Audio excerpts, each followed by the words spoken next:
by creating this place here, I wanted to kind of give other people that experience to come where food would be prepared for you, where you could learn about the benefits of making these choices. But what those two places didn't have that we have here is the animals, so that the animals to me are the biggest motivators for most people coming.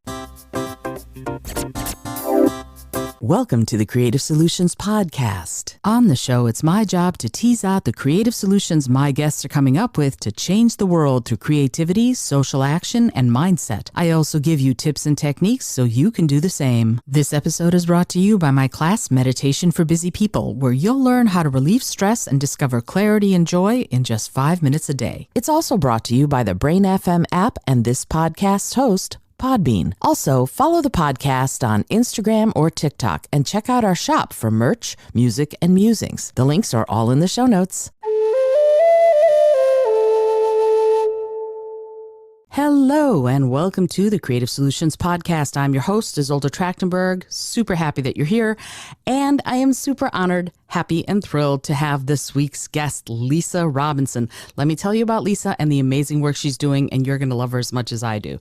Lisa spent most of her career in the financial services industry and founded the Red Robin Song Animal Sanctuary and Guest House in 2010. In 2020, she left her career in financial services to focus on the animal sanctuary full-time.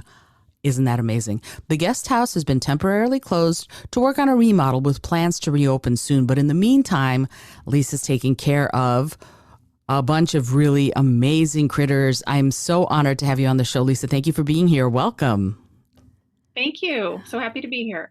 I am so psyched. I've been to the sanctuary. I've met a bunch of the animals you share your home with, and I think they're all amazing. And I love your story. Financial services.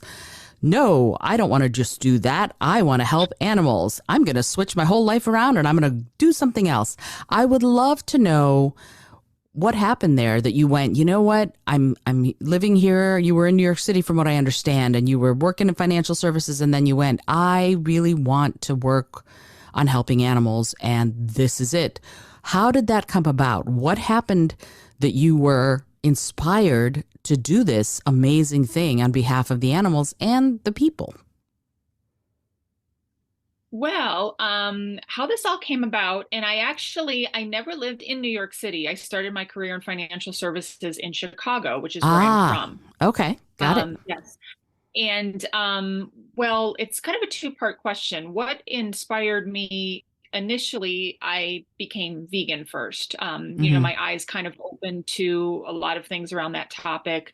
What inspired me to take those initial steps was, unfortunately, just seeing so many of my family members suffer and die because of lifestyle choices. Wow. It was actually my grandfather's doctor over 20 years ago who opened my eyes to how deadly eating animal products can be. So I became vegan over 20 years ago while I was working within financial services. So I moved from Chicago, from the Midwest area to New York, to upstate New York, where I am right now, as part of a job transfer. And in 2010, while I was still working in the industry, I founded the Vegan B&B and the Animal Sanctuary. So for the first 10 years, I was doing both. And after 10 years of working a full-time job, traveling for work in financial services, running the Animal Sanctuary and the guest house, obviously not giving it the time and attention that I wanted it to. It was kind of like weekends and as much as I could do while still working my job. It was just too much. So to answer your question, what inspired me to then do this full time, kind of to focus on the next chapter, I left in 2020, right before COVID and all these other things happened all at the same time. So the timing wasn't perfect, but I couldn't wait any longer. So I hope that answers your question. It does. And it's interesting to me. I love that you said to focus on the next chapter. To me, that there's a lot of courage in that little statement. I know it doesn't sound like a big statement, but it really is to realize that it's time to say goodbye to the old and to embrace the new without really knowing what's going to happen. And certainly COVID changed everything for everybody. And yet that transition of old to new or known to unknown, it takes courage. So can you talk to me a little bit about what that's like for you? Because I don't know you all that well, I have to admit, and I'd like to know you better, but there is some sort of mindset stuff that has to happen when you grab yourself up by the bootstraps and go, this is it, I'm going to do it. So what was in your mind? Not so much, oh, I'm going to talk about family members or I'm going to talk about the animals themselves, but you, Lisa, something gave you the courage to make those choices. And it wasn't just, I can't do it anymore, because many people slave away for years and decades and keep doing jobs they don't necessarily find fulfilling or whatever, because this is how they've always done it. But for you, it became I don't care if this is how I've always done it. I'm going to make a change. How did that come about for you internally? Oh, why, that's a good question. A lot of things kind of happened at once, you know. I knew eventually I wanted to do this full time, but I really thought it would take a lot longer. You know, Mm. I've always been the type of person who feels like you have to be 100% ready, you know, like save more money, wait until the timing is just right. You know, it for a long time it felt too soon. I'm going for making a very nice income in financial services and not having to rely so much on donors and donations, you know, knowing that I could financially support the animals all the time when I had a good, steady job. But I think it was just, quite honestly, as some of the animals had been um, aging, you know, getting older, I just felt like, gosh, if I don't do this now, when am I going to, you know? So I think that there was also kind of a sense of urgency to make what I'm doing here more meaningful, because although I felt like we were doing good work here, taking care of the animals, that's always the first priority. Um, the guest house part of it, introducing people to this way of life, trying to get them to make lifestyle changes. I just wasn't giving it enough attention. I felt like I was putting all my time and effort into this financial services industry and job, and not putting, you know, giving my kind of leftover time, what was left, to this mission, which was really important. So, yeah, it wasn't just one thing. I think it was kind of like a lot of different things happening at once.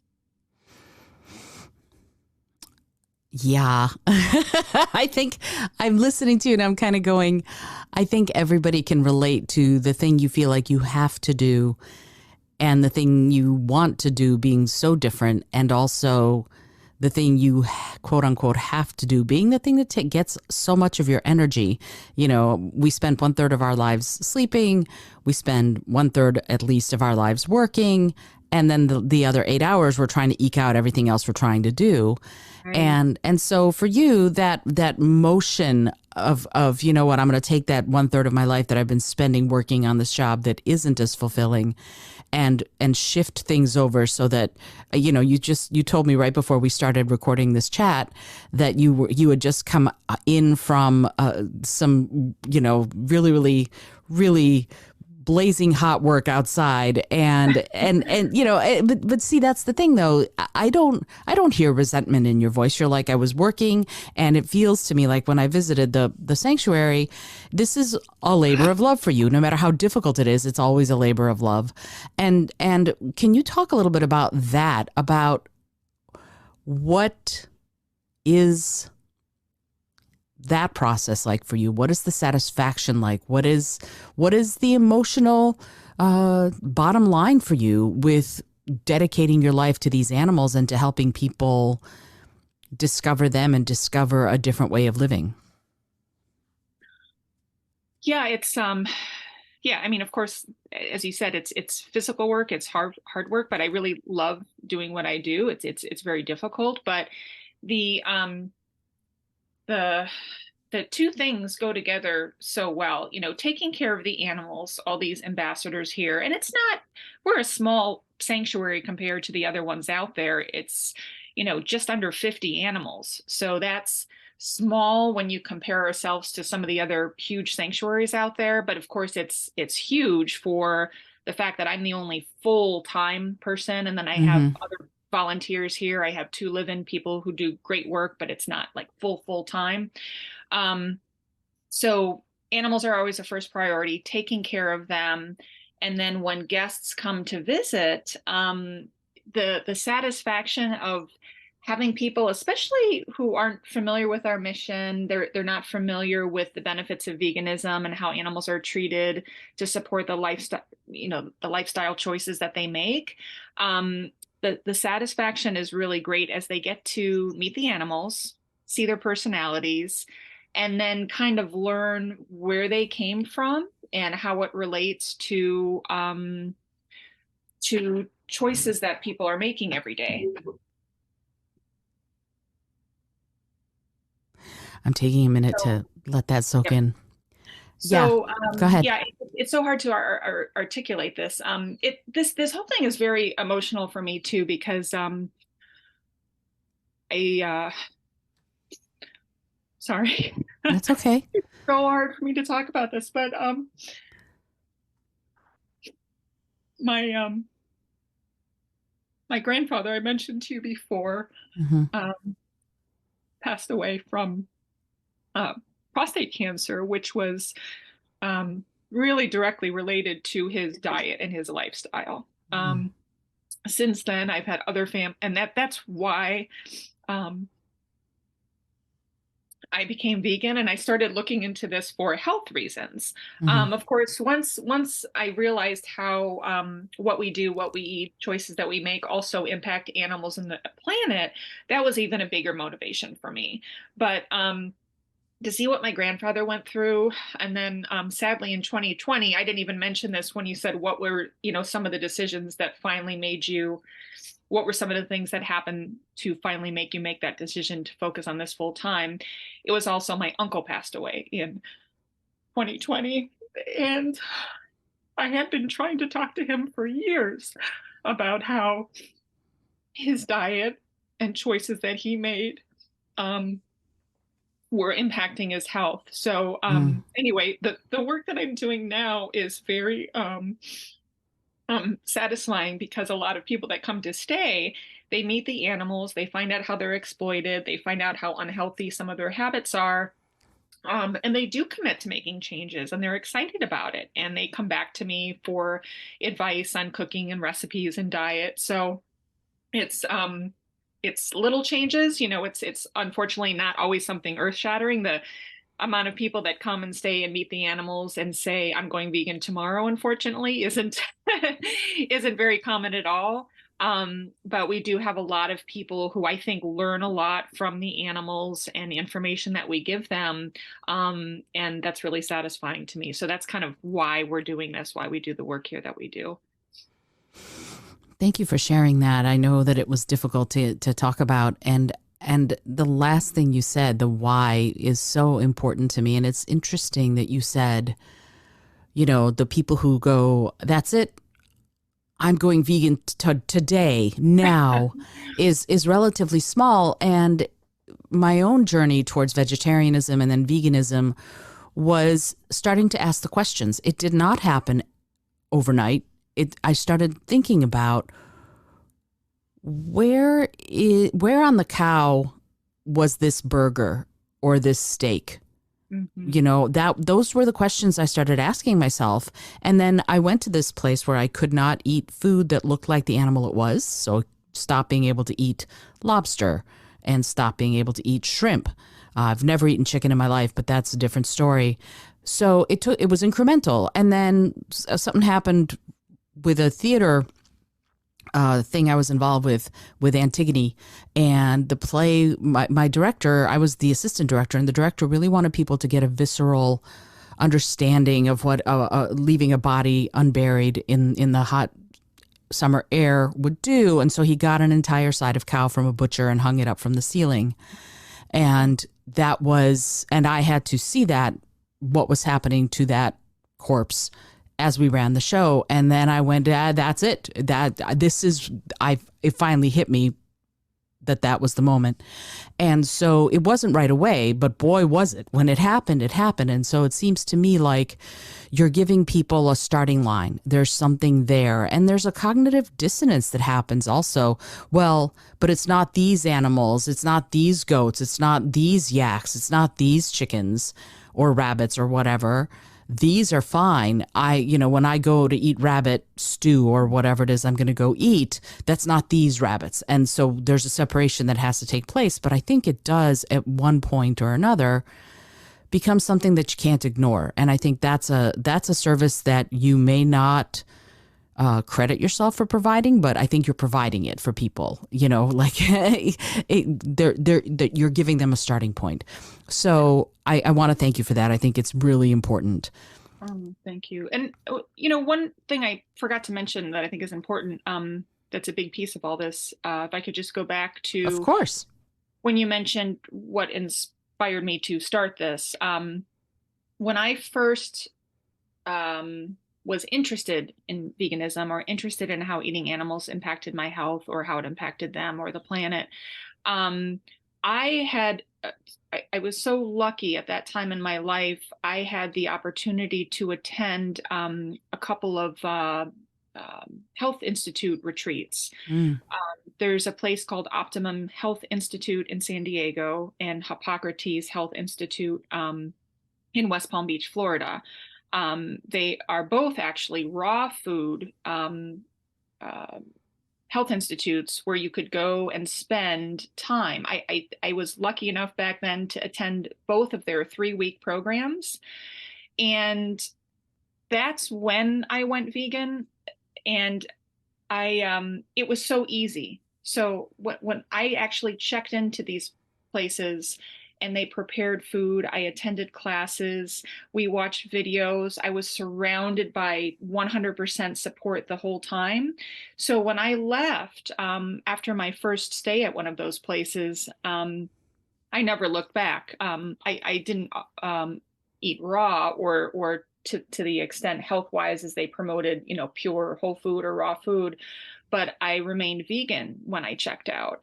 And I see people today that really want to make changes for their health, for the animals or their planet, and they just have trouble.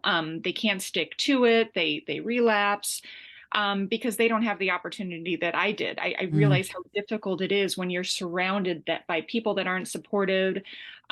So by creating this place here, I wanted to kind of give other people that experience to come where food would be prepared for you, where you could learn about the benefits of making these choices.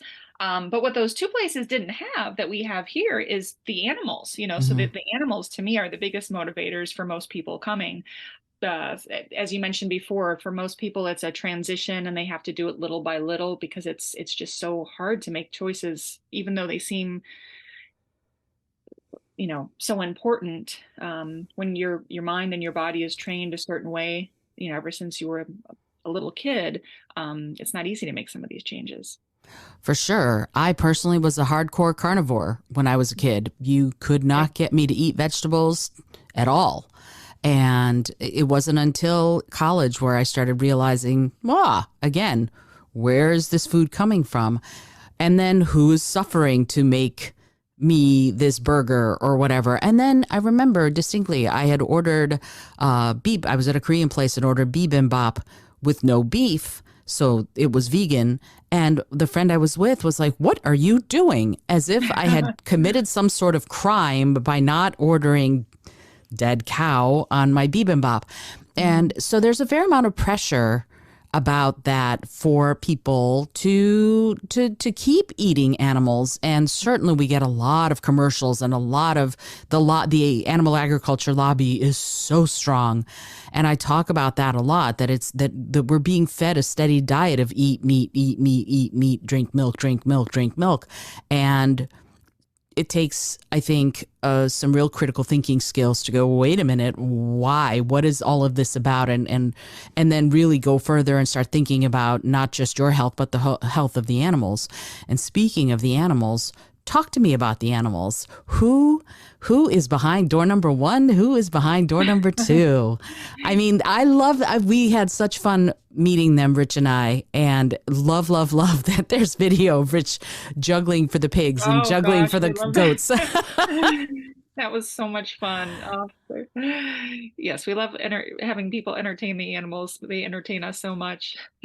Well, we have 7 different kind of groups or species of animals. I'll start with the rabbits because, we've been talking about food so much and how, we like to show people how healthy and great vegan food is. But there's a lot of other things that people do without thinking that harm animals, harm themselves, and harm the planet, that it's not hard to stop. They just don't have the information. Hmm. And one example is the rabbits. So we have a huge rabbit area. We named it the Fluffle Fortress because a group of rabbits Fluffle. They all live there. And they're really good ambassadors and really help us start the conversation about thinking about what you buy beyond food. Rabbit is one of those animals that, although they are used for meat, most, I don't know, there's still carnivores, even carnivores or people that traditionally eat meat, they still won't eat rabbit because they think it's, they look at a rabbit like a cat or a dog or a pet. But rabbits are used for so many things that people are unaware of. And the best example I can give you is when people check into our guest rooms and we explain how all the Bath and Body products are vegan and cruelty-free. I'm just amazed at people who don't really understand what that means. So when I explain that these particular products, these companies don't test on animals, the amount of people that still say, "Oh, I didn't think they did that anymore." They just don't know. And so when I talk about how the Bath and Body products that we use are vegan, cruelty-free, Hmm. um, they use them. Of course, there's no difference from the products that they use themselves, other than many times they're healthier, paraben-free. They don't use as many chemicals. And that's the type of thing that most people won't commit to going vegan overnight because it's so hard to stop eating the beloved foods they grew up with. But people are much more likely to say, "Oh, I can easily change my shampoo or my deodorant or my body lotion and just look for that vegan and cruelty-free label or that no animal testing label." Um, the rabbits, some of them did come from the meat industry. Most of them from just kind of a hoarding cases. It's so many rabbits end up in the shelters or euthanized because people buy them as novelty gifts or pets. Mm. I know many bunnies are sold for Easter as gifts and they don't even make it to their first birthday because they're not wanted anymore. They're used in the fur industry, of course, not just for fur coats. There's so many people that say, "I would never wear a fur coat. I would never wear a rabbit fur coat," but they own a lot of clothing, sweaters with Angora, with rabbit fur, with other, and we do have one Angora rabbit to kind of show that example, and people are horrified. Um, so the rabbits are really good to kind of lead into that conversation about different choices they could make.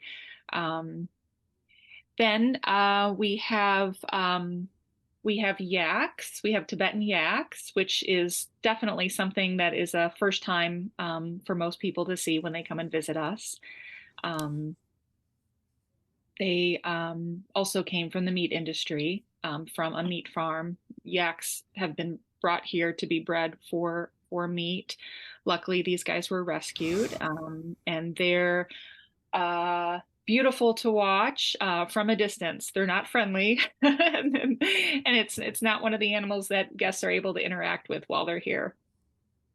Though they did like Rich juggling for them. I remember They that. enthrall. They're so curious, and yeah, they're not necessarily aggressive, but they're just very unpredictable. But yeah, they were just, I've never seen them honestly so curious when Rich came and did his juggling act for them. They really enjoyed that. Um, the pigs we have here also came from a meat farm, definitely bred for that purpose. And again, another example of especially guests visiting from the city, they're just shocked when they see these pigs because some of them are close to 700 pounds, and they're just so startled. They never expected them to be that size. And unfortunately, that's because most pigs that people see, um, they're slaughtered at such a young age, they don't get a chance to grow that big. So unless Mm. they go to an animal sanctuary, where you'll see many pigs that size, it's something that they're not used to seeing. And of course, how wonderfully intelligent and playful and fun the pigs are. The pigs also were just fascinated with the juggling act that Rich put on for them. That was so much fun to watch. That was awesome. I personally just loved it because uh, it was so interesting. He was running around trying to get them to get excited at first, and they were like side eyeing him. Who is this guy? And then they realized, oh, this is fun, and it was Yeah. this beautiful moment. The goats weren't as interested as I recall. One of the goats was it? I forget. Was it the name Charlie? Derek. That's right. Derek was just running around Rich, but not very interested. And Rich got so bummed out. He was like, he doesn't like my juggling. Derek always wants to be the center of attention. So he was Ah, jealous of Rich getting all this attention, I think, from everybody else. I understand. I understand. Rich also always wants to be the center of attention. So there was there was a butting of heads there, metaphorically speaking. So yeah, was that it, or were there other animals that you wanted to talk No, about? there's more quickly if we have time. Of course, we Well, have all first the of all, time in the world. before I move from the pigs, so the pigs have been here for a few years. But as you remember, we left somebody out when I talked about the pigs about 2 years ago, I think. This beautiful black and white stray cat wandered into the pig area, and was very curious. We've since named him Rainbow, and he lives with the pigs now. Hmm. Was a bit scruffy when he first arrived, and he decided that he wanted to live among the pigs, and he's there all the time now, walking around with them. He sleeps with them. We started feeding him, giving him water. We haven't been able to get close enough to him to pet him or take him in for vet care or anything like that, but we're getting closer and closer to him every day. And I mean, in the wintertime when they all go in for bed, he goes right in there with them, and it's the cutest thing. So in addition to the pig herd there, we have one cat named Rainbow. I love that. I had no idea. Oh, maybe he didn't. Yeah, he's very shy, so he probably didn't make an appearance. I'll have to send you some pictures.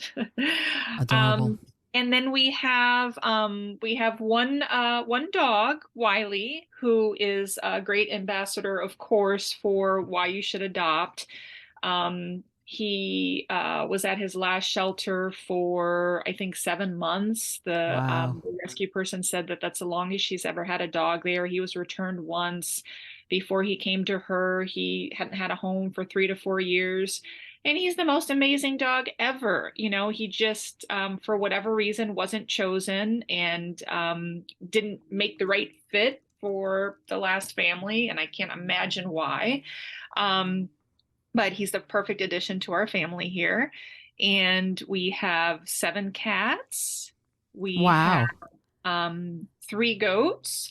The goats, in addition to Derek, there are two other goats, Gus and Tilly. And Gus and Tilly actually came here in 2010, when the sanctuary was first started, and they were kind of the push to open the sanctuary. A visit to Catskill um, showed us that there were a family of goats that needed a home, and that kind of inspired us to start the sanctuary and start growing the animals. So we have 3 goats now, and and a mini horse and donkey, Sheriff and Marshall. I think that's everybody. Yes. I love it. I love it. It's your own menagerie. That's so phenomenal. I love it. Um, And at one time we did I have a Wiley wildlife rehabilitation license, and I was doing wildlife rehab for orphan beavers, Hmm. which was one of the most amazing, rewarding experiences ever. We would just take care of them when they were babies and then release them back into the wild. I'm not doing that right now. It just came to be time constraints. It was just too much to do right now. Hmm. But I also like to talk to people to continue to raise awareness about caring for our wildlife. Beaver is an example of an animal that people consider a nuisance animal, and they try to get rid of, trap them, have them taken off their property. But there's so many ways you can learn to live with wildlife. So that's another thing like we like to talk about. We don't physically care for wildlife right now, but we are seated on 85 acres. And as we walk the grounds with guests, you could definitely see wildlife everywhere. And there's definitely importance to make sure that they're taken care of and we live in harmony with nature. So that's another thing that we like to talk about a lot. I love that you said that it is in harmony with nature when you live alongside these wonderful beings. And I keep thinking, I found a baby rat who had been stuck to a glue trap, and Oh, we named him Riley. And he didn't make it, unfortunately. He made it for a week, a little bit less than a week, and apparently there were some neurological issues with him. But the thing that I kept thinking about, because I don't want to talk about Riley because I'll get all sad and start crying, and I'm the host and I'm not supposed to cry on this show. Um, but the thing that I keep thinking is, they were here first, right? So that's so much of this for me is that the animals on this is their habitat, right? So we are the interlopers, and we need to be very concerned and aware of our status when it comes to the greater ecosystem. And so, like you said with the beavers, there are ways to live alongside them. And if somebody says, like, you're not doing wildlife rehab right now, but if somebody says, okay, how do I do that? Do you have any resources that you could recommend for people to go, okay, I live in New York City, and I'm right now going through and I'm wandering around and I'm picking up glue traps wherever I see them and chucking them. That's become one of my personal missions. And so, but at the same time, there are things that we can do living on the East Coast, especially where we've got so much population density. What would you recommend someone who's like, I want to live alongside the animals, and I don't want to hurt them, and I want to make sure that they have their space and I have my space? What recommendations would you give to someone who wants to do that? And what are some resources, if you have any, to offer where someone could go and go, I want to learn more about how to do that? well, I'll tell you two things. One, as far as wildlife, there's usually, it depends on where you live. There's usually some type of wildlife rehabilitation hotline or group that you can easily find. I'm trying to, I wish I had, there's probably a website where you can put in your zip code and it directs you to one specifically. And I'm sorry, I don't have that resource, but I will find out and get back to you. Oh, that'd be Um, great. but yeah, just there's not a lot, but there's local organizations that are willing to help. They're they're not staffed, they don't have many, most of them are all volunteers. They don't have a lot of time to go out and physically help. So when they have someone that just wants information and wants to learn how to help or get along, they're usually more than willing to give that information. But a great thing to do is as an example, in the state of New York, to get your wildlife rehabilitation license, I forgot how much it is. When I did it, it was like $20. So it's basically free. You get a booklet or you get information, you study, you take a test, and there's some very simple steps you can take, but there's so much information and you're not required to ever do anything with it. So really, if someone is really, really interested, I would suggest whatever state you live in, find out how to get your license to be a wildlife rehabilitator, because that will teach you a lot, everything that we're talking about, and they give you a lot of resources. And it really even just prepares you, even if you don't want to be a wildlife rehabilitator, that's okay. But you're going to have the basic information. So when you're driving down the road and you see a weak, sick animal, you at least know what to do immediately, and then make sure that you give that animal the best chance before you take that to a rehabilitator that has more experience. Um, so I tell people that all the time, and their first response is always, "Oh, I don't have time, to do that." It's okay. You don't have to be on a list. You're not going to get phone calls, but you'll learn a lot, because each animal requires completely different care. And those first critical hours are important. So that will teach you what we were talking about, how to live better in harmony with them, but also how to take care of them if you find a sick or injured animal. I think that's a great idea, and it's interesting. When I found Riley Rat, I named him Riley. When I found Riley Rat, I contacted a whole bunch of the rehabbers listed on the New York State and New York City lists. Mm-hmm. Unfortunately, only one person got back to me and said, no, I don't, many people don't take rats because of whatever reason.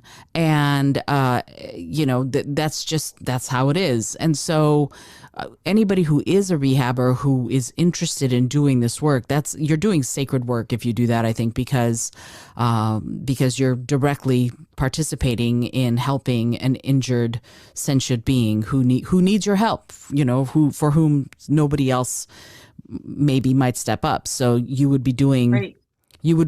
crucial, critical work. And even I'm glad you brought that up, because you said you called, you didn't get a call back, you didn't get a call back, and it's not because they don't care, it's because they're just bombarded and overloaded. Sure. So even if I also hear people say, "Oh, I'm squeamish, or I get sad, or I'm scared, I can't deal with wildlife." But there's opportunities to educate yourself, be aware of all that information, and just help with the hotline. So somebody could just be a volunteer to take those calls. And so when they get people like yourself calling that say, "Oh my gosh, there's a family of baby mice in my garage, and they can't stay there because, I have a cat." reason." Yes, or something like, what do I do? Because people are always doing the wrong things. Mm-hmm. You find a you always hear about people seeing a fawn in the forest without his mother, and so they think they're helping, and they grab the baby fawn and they take him to a rehabber when they should have just left her alone.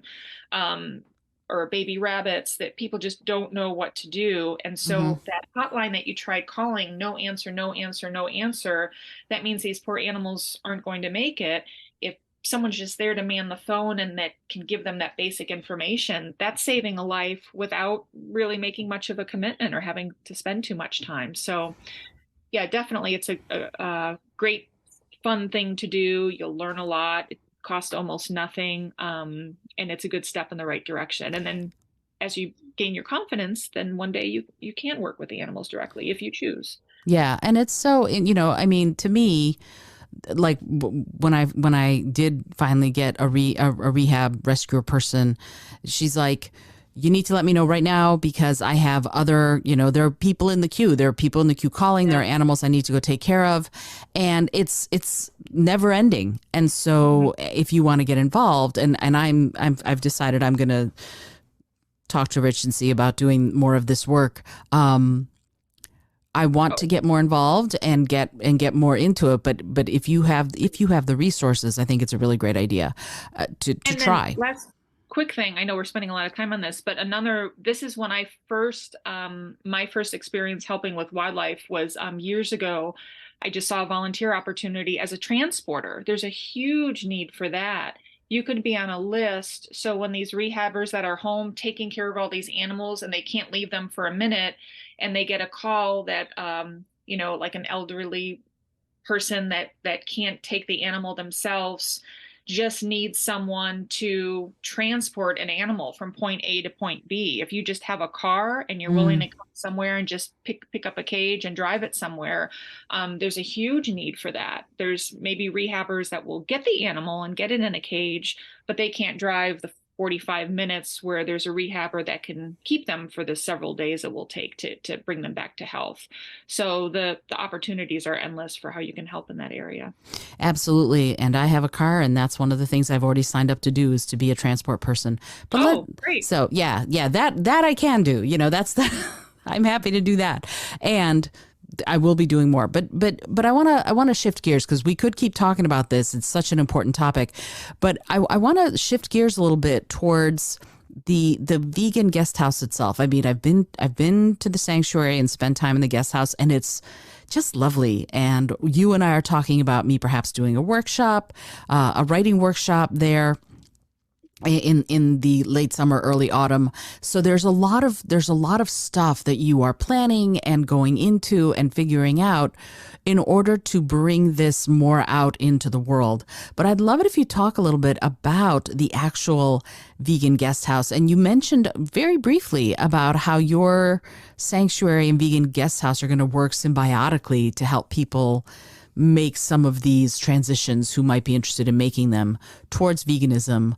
But there's this interesting tie-in between your, and I don't mean you personally, I mean in general, between your health and the well-being of these animals that are at the sanctuary. Can you talk a little bit about how that works and what your vision for that is? Sure. Yeah. So the first 10 years, so we ran this guest house from 2010 to 2020. And since it was just kind of on a part-time basis, most of the people coming to stay and most of the work that was done were people coming for a weekend stay. And some of them weren't even coming here specifically for the guest house, as this was the destination. They were coming to a wedding, or they were going to Tanglewood. We're right near the Berkshires, so it's a very popular place for people to come and visit. So we did get in front of people that really didn't know that much about this and were interested, and I think we made some changes, but it was just such a short period of time. We were able to hold a few retreats, and some people did come here as a destination to stay for a week because they wanted to make that final step to go vegan, or to eat healthier vegan, to lower their cholesterol, or to lose weight. And that's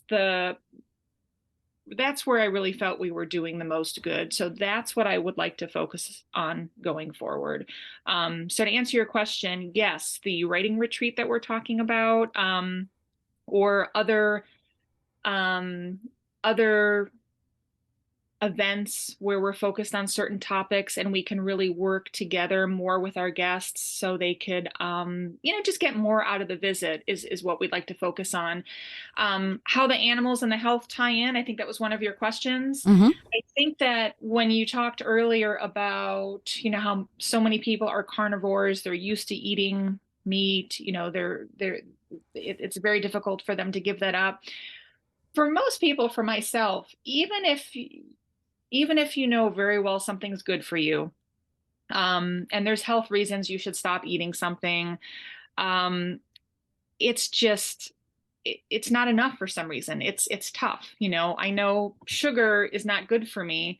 I know it's probably detrimental for my health, but I still cave and I still eat sugar. But if I knew that sugar was somehow damaging animals, or the environment, if there was something really, really bad about it that impacted other things, it would be very easy.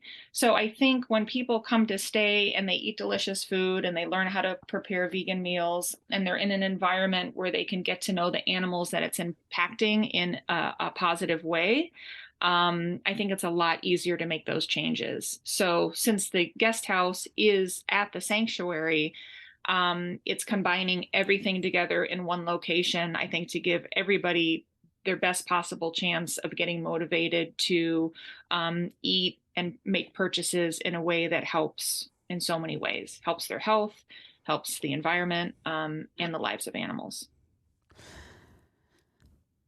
Yay. And by focusing on something like this, right? So we've done other things where we have a retreat on a topic unrelated to this to draw in a completely new client base. Like we had a reuse retreat once here where it was focused on people who are interested in recycling and reusing and building things with reused materials. So we have a completely other topic that also helps, maybe not their health so much, but animals in the environment. And then, oh, we're also going to serve vegan food and teach you all these other things.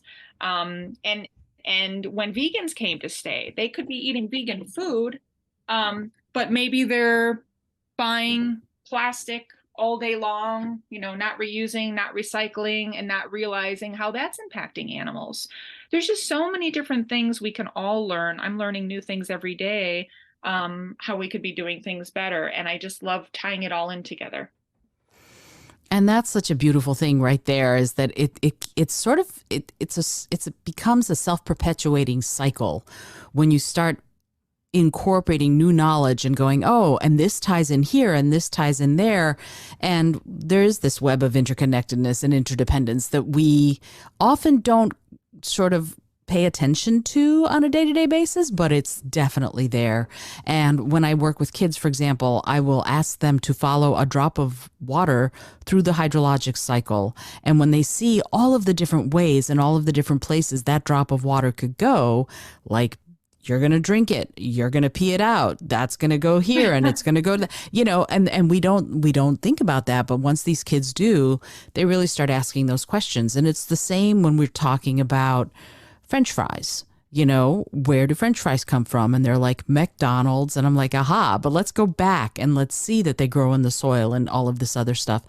And it's interesting because when I talk to children, and this happened with my niece, and my brother-in-law took me to task because my niece asked me why I didn't, why I was vegan.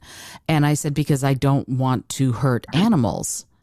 And he got very angry at me. How dare you make my daughter feel bad for eating animals? And I'm like, she asked me and I told her the truth. I told her my reason. And for him, it was very difficult. It was a very, very difficult moment because my truth butted up against his notion of what his daughter should hear. And we don't censor ourselves. I don't censor myself. I will be very honest with somebody who goes, I want to know your reasons. And so when you are in this place and someone's coming to the guest house, and do you have people who come and who get sort of defensive? And if so, how do you handle that? And if not, yay. But really, are there people how do you react or respond to someone who has resistance around what the sort of the space and the goal is of the sanctuary? Yeah, that's one thing that's very difficult. So to answer your question, yes, I always am honest and speak my mind and tell the truth about why I'm here and why we do what we do. And especially when we would have people, as I alluded to earlier, oh, I'm here for a wedding, I'm here for a ski trip, I just need a place to stay. They don't even know. There's a couple times where they didn't even know we were a vegan guest house. So I've gotten a little bit um, I want to say better over the years, because although I agree with you, you need to be honest and give them your reasons. In the beginning, I think there was a couple situations where it did get not just into they were a little defensive, but I was not as calm and nice as I should be, and we almost got into it unnecessarily deeper than we needed to. I need to kind of remind myself that this is the first time people are hearing about this. I was at that place one time too. So although, yes, I'm going to tell them all the reasons, I need to be a little bit more patient with those people. I try to find out kind of how much they know about it, where they're at. And yeah, I mean, we've had not as many situations as I would think. Most people, once they see that we're sanctuary and the animals, they try to be respectful. And we've had a couple people decide not to eat breakfast here and just go somewhere else to eat breakfast because they couldn't have one meal without including animal products. And that was always so sad to me. For But sure. it happens, and I'm sure it'll happen again. But everything can't always go as perfectly as you hope. But most of the time, it's just the complete opposite. And what happens so often, not so much now because veganism is everywhere and most people have tried a lot of these things, but in the early years when people would come and find they're eating a vegan breakfast, I could tell they were very hesitant and expecting it not to taste very good. Mm, And when they have their coffee with the, soy milk creamer and the pancakes and the vegan sausage, they were just shocked at how good it tastes, hmm. and they just couldn't understand it. Well, how are these pancakes so fluffy? Why? I can't believe, they expected them to taste like cardboard because they just didn't have any experience with that. Or if you bring them vegan donuts, they're so avoidant of anything that says vegan on it that they just expect it to taste terrible. Right. Um, and then, yeah, some of them are more open than others to finding out why it's so important to change and how it impacts animals and their health. And that's another big thing that I've learned from my experience in financial services and sales. The financial services and running a vegan B&B and guest house sanctuary seem to be so completely different. But the one common theme between the two that transitions beautifully is what I learned about sales, because I am in sales now, trying to sell people on the idea of not exploiting animals. And the biggest thing I learned is when people come in and ask questions, why are you vegan? I never go back immediately and say, because it's healthier, or because I love animals, or because it's good for the environment, until I find out a little bit more about them and find out why they're asking me that question. Mm, Because if I go back to them and ask a question and they come back with, yeah, my friend's vegan. My cholesterol is at 300 and all of my family members died of heart disease, and I don't think I could ever give up eating animals, but I am thinking about it a little bit because of that. So now, knowing that he just said that, I'm not going to talk at all about the animals because he just said his family members have all died. He's really sick. He has high cholesterol. If I only have a few minutes with him, I'm going to talk more about the health benefits because that's going to be the most likely way to get them interested. And just like me, that's I was, even though now my main motivation is the animals. What surprisingly, what got me started on this path, even though I love the animals too, was because my grandfather just died and I've seen family members get sick. And that's what led me down that path. So I think how you talk to people and how you broach the subject and how you kind of have to bite your tongue sometimes and not just get into an argument with them, is really important, if you have that end goal of getting them to make changes. and I think that's so much a part of this is to me this that we're being respectful of the sensibilities. And I will be honest, it's very hard for me when people say, well, everybody has to make their own choice. And I'm Mhm. like, okay, everybody has to make their own choice, but the animals aren't getting a choice. And Mhm. that to me is the ultimate thing why I have a tough time being patient with it. And to me, success would be we don't ever eat animals again, and it's all over. It doesn't exist anymore. And I have a feeling we're going to get there in a couple hundred years, but in the meantime, we're still in a position where we are fighting the good fight, as it were. But I wanna ask you a couple. I could keep you here forever, Lisa. This is super fun. I want to ask you. You are a 501(c)(3), and when you said earlier when you had a job you could really pay for things to take care of the animals, but now you're doing this full time and you have volunteers. How do you fund this? And if somebody goes, oh, I want to help fund it, what would they need to do? How would they help you? Oh, yes. Well, yes, it was very different when we started, because I had that full-time job, and because the guest house was running.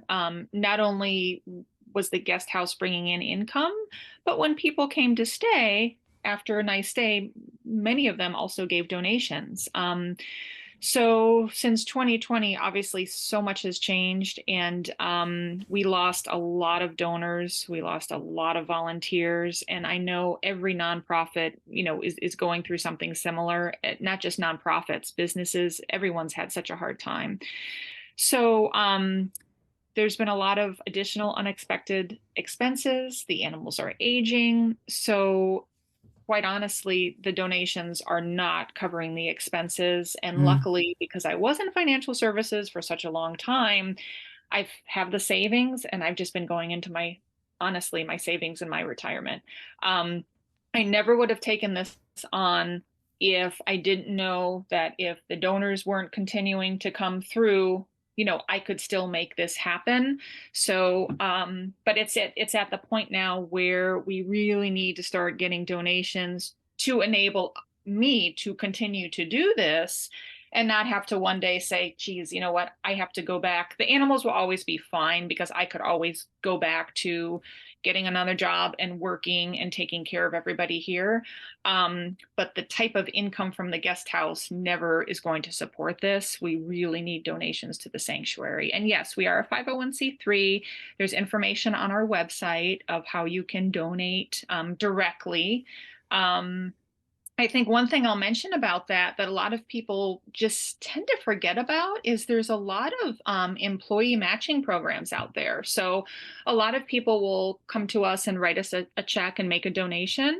And they're unaware that they work for a larger company that will match their donations. There's a lot of programs like that. So that sometimes can just double your donation up to a certain amount. Yeah, that's awesome. And also, what I do every year is I give my birthday money. So, from Facebook or whatever. Yes, Oh, hold on. that I is. keep going, keep going. Oh, I was going to say, I'm glad you mentioned that, and you have done this for us before, and I appreciate it so much. And that's something that people don't realize how helpful that is. So many people might not have a lot of money to give themselves, but they have such a great social media presence. And if they find that they'd like to choose us as a cause, I mean, that is a huge thing, not just because people donate to that birthday fundraiser, but because they share a picture of our animals and our mission and our guest house, and more people like our page, and maybe we'll book a stay in the future. That helps us a great deal. And that's been really helpful. People using and it doesn't even have to be on your birthday. People can just say, oh, I'm deciding I want to help. And if it's not our sanctuary, someone else's. Um, and that really helps a lot. And again, 100% of donations that come to us all go directly to the animal care, whether it be their food, their vet care, their shelter, things like that. Yeah, and it's an awesome place, and you should come visit once the guest house is open again.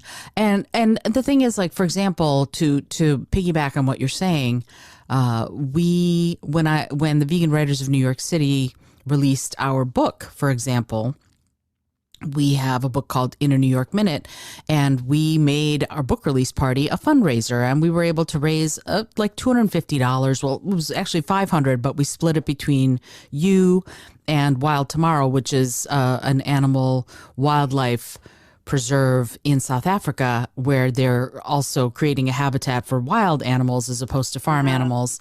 And so between you and Wendy Hapgood, we raised to give you both $540 or something like that.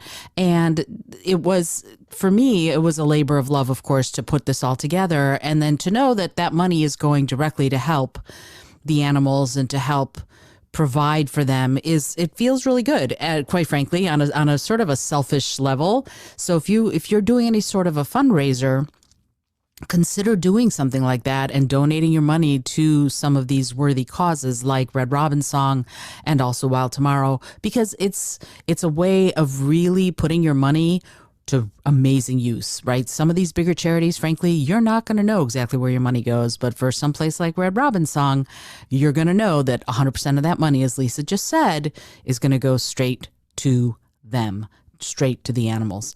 Anyway, I feel like I'm I'm a commercial for you, and I don't mind doing that. But at the same time, I know we have a conversation still.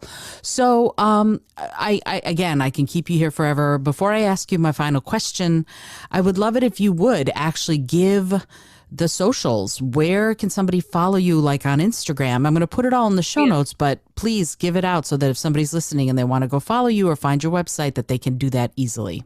Yes, thank you. And we are in the process. We haven't updated our website in a while. There's some things that we are going to be updating soon. But our Instagram is Red Robin Song _sanctuary. And then we are on Facebook as two separate pages, Red Robin Song Animal Sanctuary and Red Robin Song Guest House. And I wish I could say we're active on Twitter and then we are on TikTok also. We just had a great, amazing volunteer offer to set up a TikTok account for us recently. And we're also on TikTok as Red Robin Song Animal Sanctuary. Oh, that's awesome. I did not know that. I will have to follow you. Or maybe I am already following you and just had forgotten. That's great, though. TikTok is fun because you have so many videos of those wonderful, beautiful animals on the sanctuary that it's fun watching you on Instagram. So it's going to be super fun also watching everything on TikTok. So, and Izolda, I know we're running out of time. There's one note that I had, one quick thing, if I could mention one more thing that I'm really excited about. Because you asked about, what's coming up, different retreats, maybe a writing retreat that we'll have some information about soon. But I wanted to tell you, we also, not too long ago, received a grant from the T. Colin Campbell Center for Nutrition Studies, which is, oh my gosh, an organization that I've just, followed for such a long time that does such great work. And along the lines of trying to help educate people and show people how they could, do things to better their own health, and in addition, the lives of animals on the planet, we received a grant to turn our entire front lawn area from a grass lawn into vegetable gardens and a little workshop seminar space to teach people how to grow their own food, how to prepare healthy vegan meals, and all the other things that come along with it, like composting and creating pollinator gardens and things like that. It's something that I've wanted to do for a long time, but we just didn't have really the extra money to focus on something like that. Mm-hmm. And so we're also going to be offering free workshops, probably online also, but to start in person, where people can come and learn how to grow their own food. It's since I've been involved with that project, it's been really motivating too, because growing your own fresh produce is always so much tastier than buying something from the store, and it's also a healthier way for the environment and animals. So I just wanted to mention that as one other thing that we're really excited about, that you'll be hearing more information about. That is awesome. Yeah, that's so cool. And that area right there where you can also see the mountains right there. It's just, it's gorgeous. And the sunset, it's a beautiful space that we've never really utilized. So I'm really excited about that. Oh, awesome. Fantastic. I can't wait to come visit once it's finished. That's incredible. Lisa, I could talk to you for hours. This is super fun.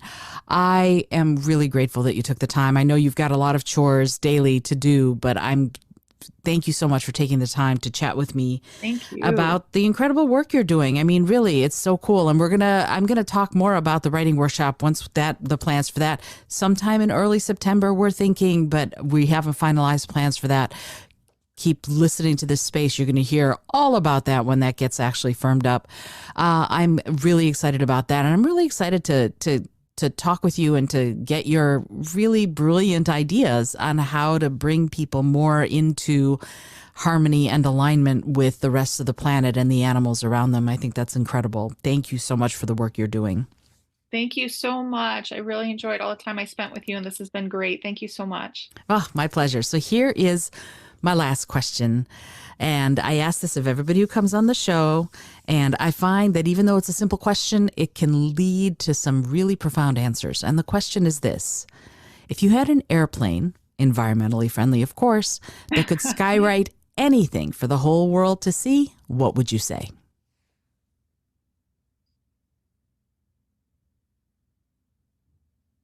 I keep trying to think of something clever, and obviously go vegan comes to mind immediately.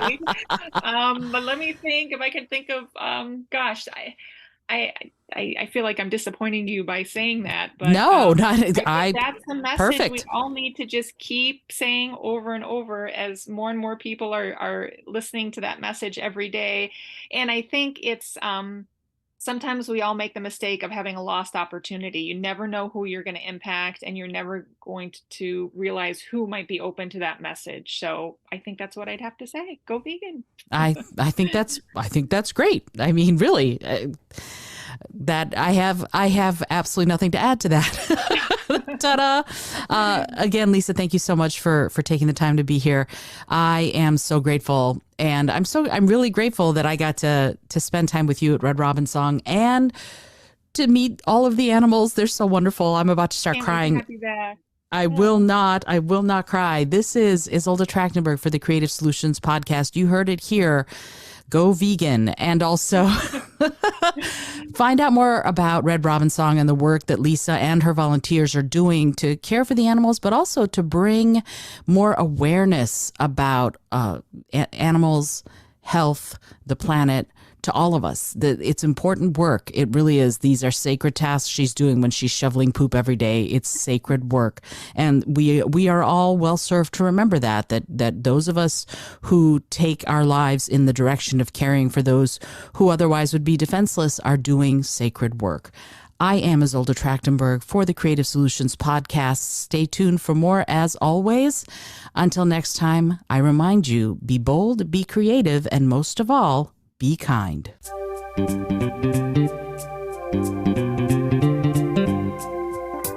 Thank you so much for joining me today. I really appreciate you being here. Please subscribe to the podcast if you're new, and it would mean the world to me if you told a friend about it. Today's episode was produced by Izolda Trachtenberg and is copyright 2023. As always, please remember this is for educational and entertainment purposes only. Past performance does not guarantee future results, although we can always hope. Until next time, keep living what you believe in.